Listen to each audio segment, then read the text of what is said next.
Hi guys, my name is Emily Ashbrenner and I am a co-leader for the junior girls in Nexus. Joy, Larry and I have been with these girls since 7th grade, so 5 years now. I just wanted to share a little bit of one of my passions with you today, and that passion is gardening and landscape design. There's a lot of reasons why I like to be in the garden. I love nature. I've always enjoyed going for walks and finding quiet time with God outside. And I feel that gardens are also a creative workspace where I can intentionally come and be a part of something creative, full of colors and sounds, textures, lighting, and I'm not much of a painter, so it works great for me.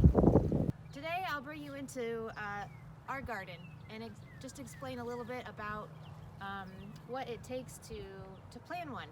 First, you need to have a good intention for your garden. What's the purpose? Are you going to have family and friends over and gather around a landscape? Are you going to be adorning the sides of your homes to make it look better curb appeal? Or are you trying to grow vegetables or fruits? For this garden, we've decided to take something that was already here from the previous owner and turn it into a specialty cut flower garden. So I'm looking at flowers that are specific to growing nice and tall stems that I can cut and bring into the house to share with my friends and family and neighbors. So to start off with, you really need to know the environment that you're growing in. Are you in a climate that is a lot of rain, that's going to be really cold? When is the last frost in your area? We're in zone 5. So I know that around May 15th is the time where a lot of the tender annuals can be planted, but I've already started with some of these sweet peas. They like to grow a little bit colder. They actually need the colder 55-degree weather to bloom the best. So I planted these just a few days ago, and I'm going to go ahead and water them again. We had a really windy day and it starts to dry out the soil. As you can see, we have a lot of different things covering the soil right now.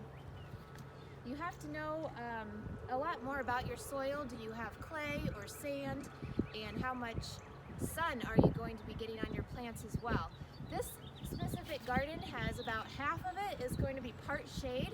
It gets a lot of shade in the afternoon, and then the other half is really sunny and very dry all summer long. So I know that I'm going to be planting some of my other plants and flowers that like moist, wet, cool soil on this side, and the things that can handle the hot and dry on the other side of the garden.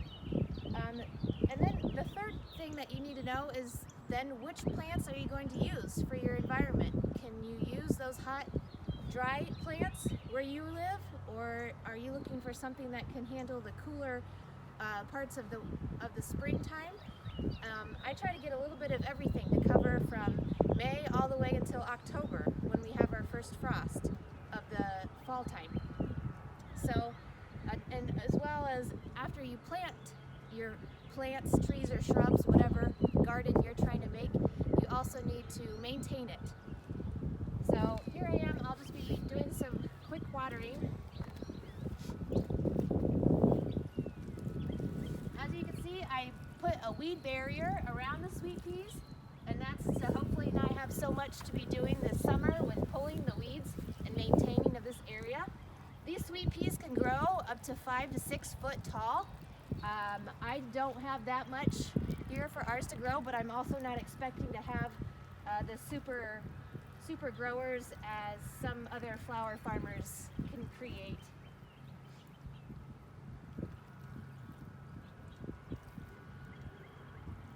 As these sweet peas grow up the trellis, I will have a way to attach it to the trellis. I'll have to come out here every day or so and check for the spindles that start to go kind of crazy, the ones that aren't going to be producing the blooms. The more that I can help these guys grow upwards and focus on bloom production, the better off the flowers will be. A lot of that includes making sure they have the appropriate nutrients in the soil and plenty of moisture.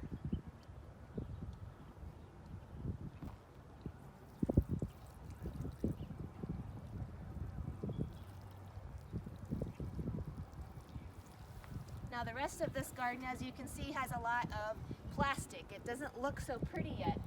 Since we are just getting into the very beginning of spring here in our climate zone, I haven't had the opportunity to plant much yet, but we're working on getting the soil prepared by getting all of the weeds, as many as we could last fall, pulled out and tilled, and then whatever was left, we decided to go ahead and put a plastic barrier down to try to suppress any new weed growth.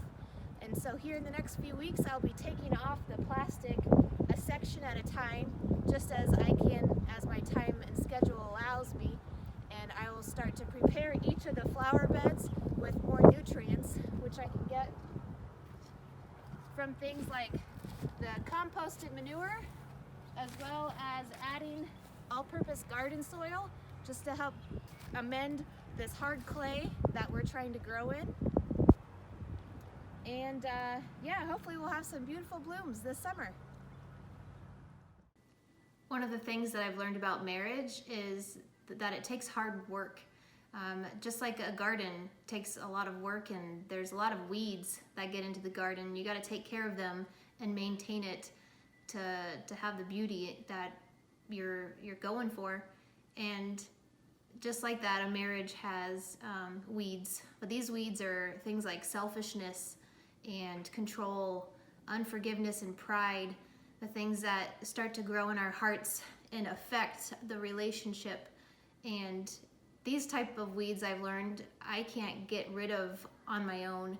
I need Jesus and his strength to get rid of them. So that's probably the biggest thing for me in a marriage, is to know that I need to rely on Jesus and his strength, and to be intentional with my time and energy that I put towards it. So I hope you've learned something today in the garden, and I hope you've learned a little bit about marriage.